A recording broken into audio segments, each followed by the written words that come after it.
Lesson 10.7 is the converse of the Pythagorean theorem. So a converse of some kind of theorem is just basically saying, okay, yes, we know that the Pythagorean theorem gives us a nice equation for right triangles, but actually the opposite of it can tell us other kinds of triangles too, like is it an obtuse or is it an acute? So a converse is just using it to prove other things besides just the Pythagorean theorem. Okay, so number 1 says, which of the following sets of numbers could represent the three sides of a right triangle? Always read this because they like to trick you, and sometimes it says could and sometimes it says could not. And so we want to see which one works. Well, the longest side is always going to be your hypotenuse. So like on this one, I would test it and check. Is 22 squared plus 28 squared, those would be the legs, equal to 35 squared? And so I'm not solving, I'm just going to figure out what 22 squared plus 28 squared is. That gives me 1268, and I want to see what 35 squared is. It's not the same number. So but since those don't equal, that one is out. Okay, let's try this one. I would test 5 and 12 as my legs and see if that equals the hypotenuse squared. That is 169, and I know 13 squared is also 169. And so that one does check out, so this is the one that is forming a right triangle. Okay, so now let's look what else happens. I always like having my hypotenuse first when I go to figure these out, because I know if my hypotenuse squared is exactly the same as the two legs added together when they're squared, that means it's right. If the hypotenuse squared comes out to be greater than, hopefully we know how to read those symbols, the leg squared, then I know it's an obtuse triangle. It's not going to have a 90 in it anymore. It means that this angle is going to be really big.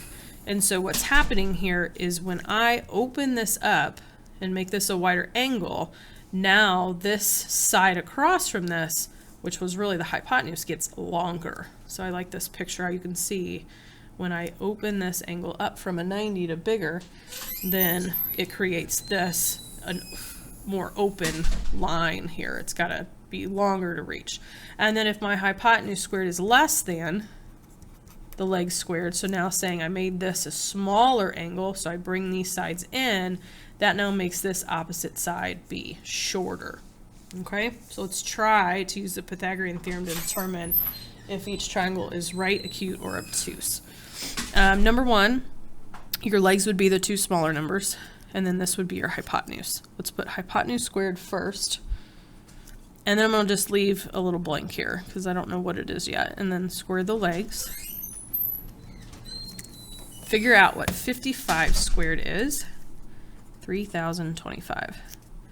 Figure out what 33 squared plus 44 squared is.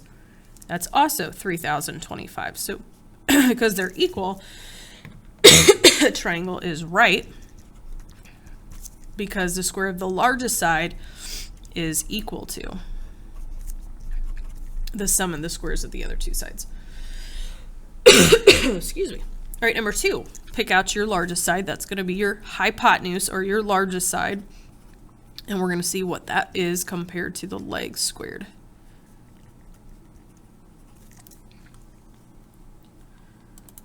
Okay, here's the numbers that I got. You can obviously see that the 66 squared is way bigger than the other two shorter sides squared. So since this is bigger, that means that it's an obtuse. Picture this triangle where we've now made this be way longer because this angle is bigger than 90.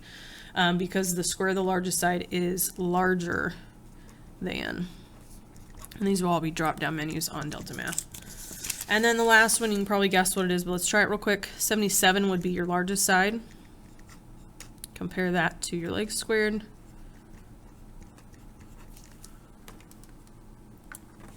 And you get that the two legs squared are way bigger than the other one. So now this is less than.